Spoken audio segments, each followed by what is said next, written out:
Hello guys, welcome back to my YouTube channel. And friends, आज आप देख रहे हो 7 मार्च शिफ्ट फेस्ट का पेपर। तो करते हैं पहला क्वेश्चन। पहला क्वेश्चन बोल रहा है कि एक परीक्षा में अनीता 31% अंक प्राप्त करती है और 16 अंकों से अनुत्तीर्ण होती है। सुनीता 40% अंक प्राप्त करती है और उत्तीर्ण अंक से 56 अंक अधिक प्राप्त किए हैं। तो उत्तीर्ण होने के लिए निम्नतम अंक क्या होंगे वो बताना है अपने को। तो करते हैं क्वेश्चन अपने। देखो, क्वेश्चन ने बोला है कि अनीता 31% अंक प्राप्त करती है, 31% है, फिर भी वो 16 अंकों से अनुत्तीर्ण होती है, मतलब उसको 16 अंक और चाहिए तब वो पास होती। इक्वल हो गया कि सुनीता 40% अंक प्राप्त करती है लेकिन वो 56 अंक ज़्यादा ले आती है, तो उसको 56 कम कर दो तभी वो पास होगी।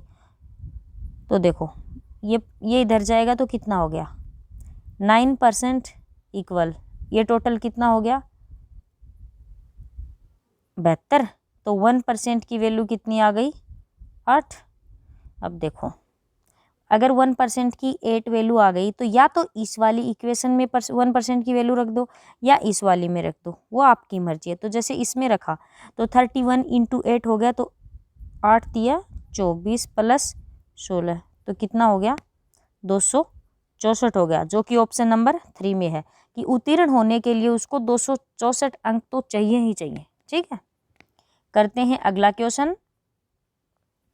क्वेश्चन नंबर सेकंड बोल रहा है कि आकृति में यदि कोण ए 100 डिग्री दे रखा है तो कोण सी बताना है। देखो, ये आकृति में आपको क्या दिख रहा है, ए बी सी और डी। ए बी सी और डी चक्रीय चतुर्भुज दिख रहा है। चक्रीय चतुर्भुज होता है जिसके चारों शीर्ष वर्त के परिधि पे होते हैं।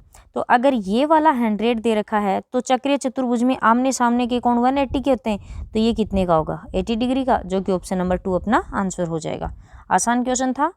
करते हैं क्वेश्चन नंबर 3। क्वेश्चन 3 बोल रहा है कि एक व्यक्ति 18 टेबल पंखों को 11,664 रुपये में बेचने पर 10% की हानि उठाता है और 10% का लाभ अर्जित करने के लिए उसे 17,424 रुपये में कितने पंखे बेचने चाहिए। अपने को क्वांटिटी बतानी है कि कितने पंखे बेचने हैं। ठीक है, तो देखो 11,664 रुपये में 18 पंखे बेचता है तो एक पंखे का निकल आया। अब बोला है कि 10% की हानि उठाता है, मतलब ये वैल्यू कितने की है 9 की है। ठीक है, ये CPSP आ गया ये।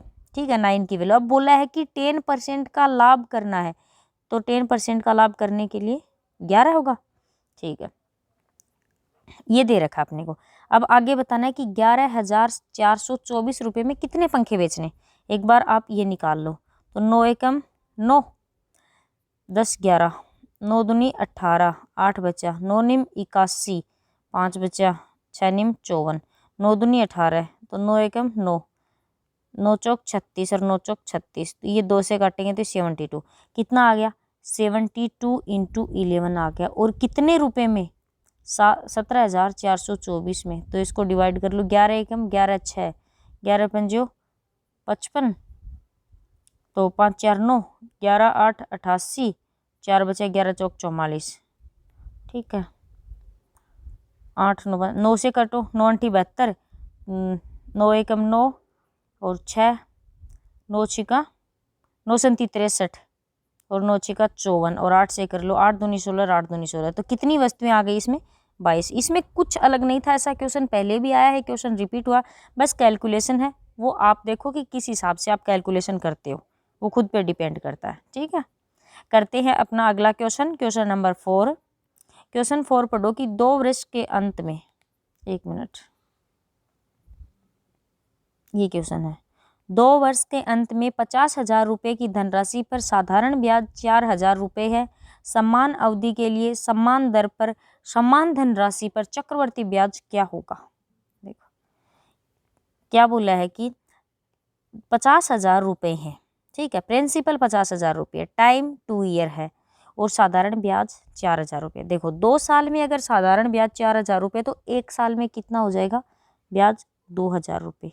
और ये किस पे है, 50,000 पे। ठीक है, ये कितनी क्या जाएगी अपनी रेट परसेंटेज आ जाएगी।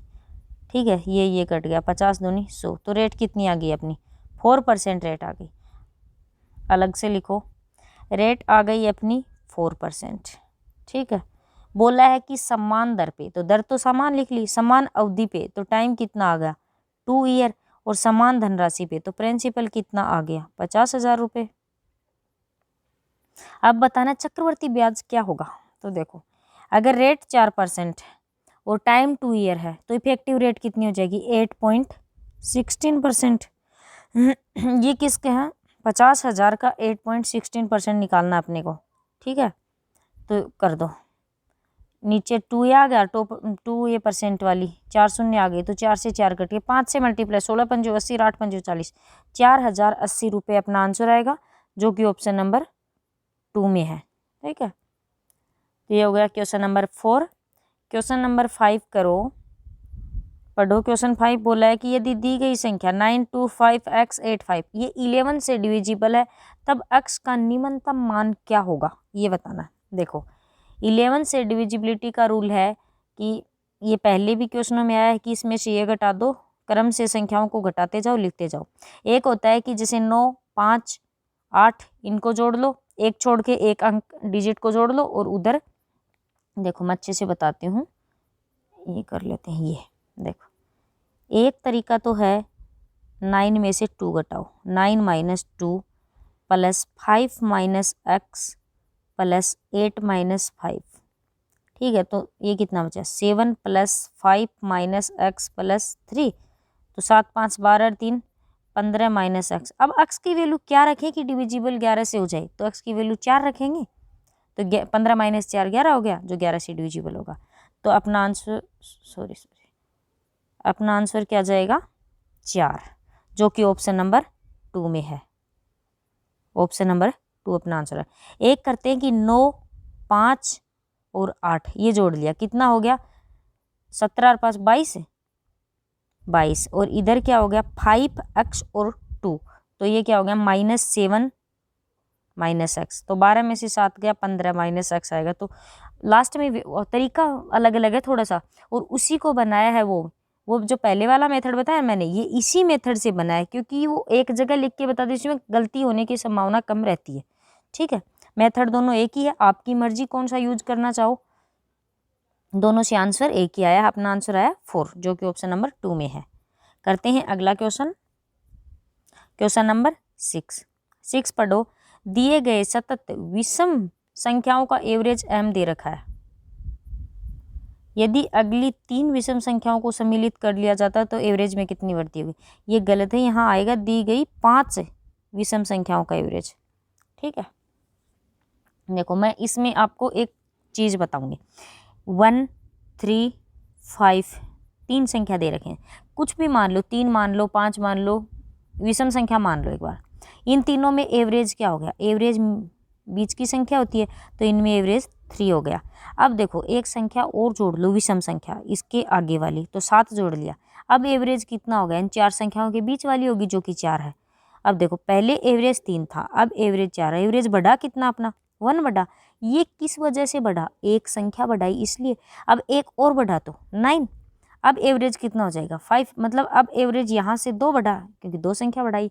अब एक बात तो आपको समझ आ गई होगी कि अगर कितनी भी विषम संख्याएं जोड़ेंगे, 1 जोड़ी 2 जोड़ी 3 जोड़ी, तो जितनी जोड़ेंगे उतना ही इसका एवरेज बढ़ जाएगा। ठीक है, चाहे वो सम संख्या वाला आ जाए, चाहे वो विषम संख्या वाला आ जाए। ठीक है, और अगर क्रमागत संख्या जोड़े, जैसे 1 2 3 4 5 इसमें संख्या जोड़े, तो उसका एवरेज 0.5 बढ़ेगा।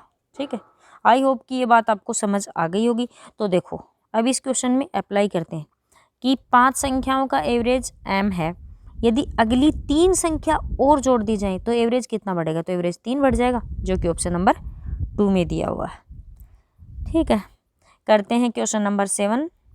दी गई आकृति में कोस थीटा बताना है, ये दे रखा है अपने को, बहुत ही आसान क्वेश्चन है। ये 12 दे रखा है, ये 13 दे रखा है, तो पाइथागोरस से कितना हो जाएगा 5 हो जाएगा। और कोस थीटा होता कितना है, आधार अपॉन करण, तो थीटा ये है, ये गलती मत कर देना, थीटा ये वाला दे रखा है इसमें, तो थीटा के सामने का लंब होता है और उसके बगल वाला आधार होता है, तो 5/90 के सामने का करण होता है, तो 5/13 आंसर हो जाएगा, जो कि ऑप्शन नंबर 4 में है। करते हैं अगला क्वेश्चन। क्वेश्चन नंबर 8 पढ़ो। 10 पुरुष या 12 महिलाएं समान काम को 10 दिनों में पूर्ण कर सकते हैं। यदि 5 पुरुष और 2 महिलाएं काम को एक साथ करते हैं, तब काम को पूर्ण करने में कितने दिन का टाइम लेंगे, ये आपको बताना है। देखो 10 मैन दे रखे हैं या दे रखा है तो आपको इक्वल में करना है। 12 वुमेन दे रखे हैं, हो गया। दोनों में 10-10 दिनों में दोनों काम करते हैं, लिख लिया। पहले इस इक्वेशन से अपने एफिशिएंसी निकालनी है, तो 10 से 10 गया, 2 5 10, 2 6 12, मतलब M/W = 6/5 हो गया। ठीक, अब बोला है कि 5 पुरुष और 12 महिलाएं काम को कितने दिन में करेंगे। देखो अलग पेन ले लूँगी ताकि अच्छे से समझ आए। देखो एक इक्वेशन जो है कि 10 मैन 10 दिन में करते हैं, और इसी काम को चाहे तो ये वाली इक्वेशन ले ली हो, चाहे ये वाली ले ली हो, ठीक है, ये टोटल काम हो गया अपना। चाहे इसमें M और W की वैल्यू रख के आप टोटल काम निकाल सकते थे। इक्वल में बोला है कि 5 मैन प्लस और दे रखा है तो प्लस होगा, या दे रखा है तो इक्वल होगा। 2 वुमेन एक काम को कितने दिन में करेंगे, डी हो गया। M की वैल्यू यहाँ कितनी है, 6, तो 10 × 6 × 10 बराबर M की कितनी है, 6 × 30 प्लस W कितनी है, 5 दूनी 10, 30 10 40 डी। 0 से 0 कट गया और ये कितना आ गया, 2 × 10, 2 दूनी 4 और 2 3 6, डी इक्वल आ गया 15 डेज, जो कि ऑप्शन नंबर 2 अपना आंसर हो जाएगा। आसान क्वेश्चन था, इसमें समझाने का कुछ और एक्स्ट्रा है नहीं, रिपीट हो रहे हैं क्वेश्चन सेम ही। क्वेश्चन नंबर 9 पढ़ो। यदि 1 - 64x³ - 12x + px² = 1 - 4x की होल क्यूब है, तो p की वैल्यू बतानी है। p की वैल्यू बतानी है अपने को, तो ये वाला फॉर्मूला खोल लो, इसके इक्वल कर दो।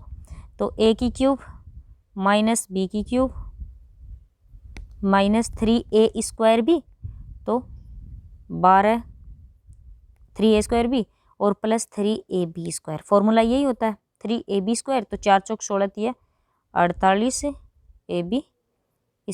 अब देखो ये सेम है, ये सेम, ये सेम कट गए ये तो, और ये सेम है, ये सेम कट गया। अब बचा px² = 48x², तो p की वैल्यू कितनी आ जाएगी, 48 आ जाएगी। यही पूछा है अपने को, जो कि ऑप्शन नंबर 3 है, अपना सही आंसर हो जाएगा। चलते हैं अगले क्वेश्चन में। क्वेश्चन नंबर 10 पढ़ो। दी गई आकृति में ट्राइएंगल ABC एक समद्विबाहु ट्राइएंगल है, जिसमें AB = AC दे रखा है, AD लंब दे रखा BC पे, BC = 6 सेंटीमीटर, AD = 4 सेंटीमीटर, तो AB की लंबाई बतानी है। देखो समद्विबाहु ट्राइएंगल दिया है, तो समद्विबाहु AB और AC इक्वल दिया है। समद्विबाहु नाम देखते ही एक बात समझ आ जानी चाहिए कि समद्विबाहु में यही तो लाइन अपनी माध्यिका होती है, ठीक है, यही लंब होता है इस पे। ये 90 डिग्री भी बनाएगा, ये हाफ हाफ भी करेगी इसको। तो BC क्या दे रखा है, ये पूरी 6 दे रखी है, तो ये कितनी हो जाएगी, 3, ये 3 हो जाएगी। AD क्या दे रखा है, ये बीच वाली अपने को 4 दे रखी है, और क्या दिया है, बस ये 2 दे रखी, ये लंब बताया ही है। और पूछा कितना, AB पूछा, देखो ये 3 हो गया, ये 4 हो गया, तो ये 5 होएगा, और ये अपने को पूछा है, जो कि ऑप्शन नंबर 4 में अपना आंसर हो जाएगा। बहुत ही आसान क्वेश्चन था। करते हैं क्वेश्चन नंबर 11। क्वेश्चन नंबर 11 करना है। क्वेश्चन नंबर 11 पढ़ो। 1 - 2 sin² θ × cos² θ अपॉन sin की पावर 4 θ प्लस cos की पावर 4 θ -1 की वैल्यू क्या होगी, ये बताना। इसके 2 तरीके हैं करने के, एक तो वैल्यू पुटिंग से होगा और एक बेसिक मेथड से होगा। उसका बेसिक भी आसान है और इसकी वैल्यू भी आसान है। वैल्यू देखो दिखते ही पता चल जाना चाहिए कि θ = 0 रखेंगे, तो sin 0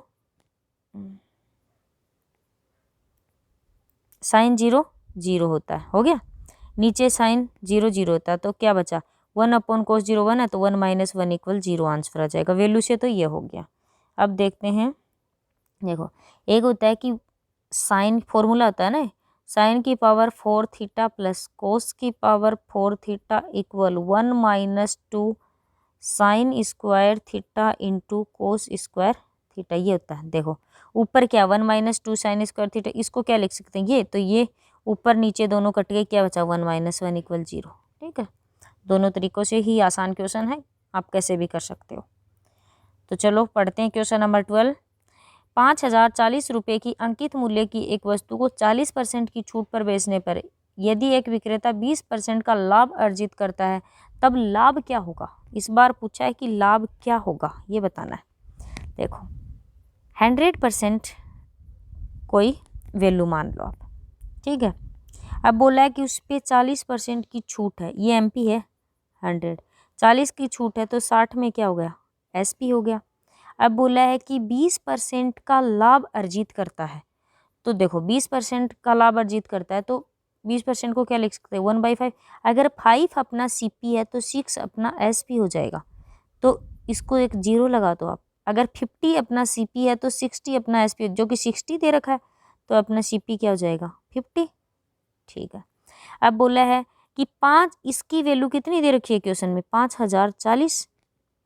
अब पूछी किसकी है, लाभ पूछा है तो लाभ कितने का हुआ 10 का, तो 10 की निकाल, 100 की दे रखी है 10 की निकालनी है तो एक 0 से एक 0 हटा दो, यहाँ 10 की आ गई 504 रुपये, जो कि ऑप्शन नंबर 4 अपना आंसर हो जाएगा।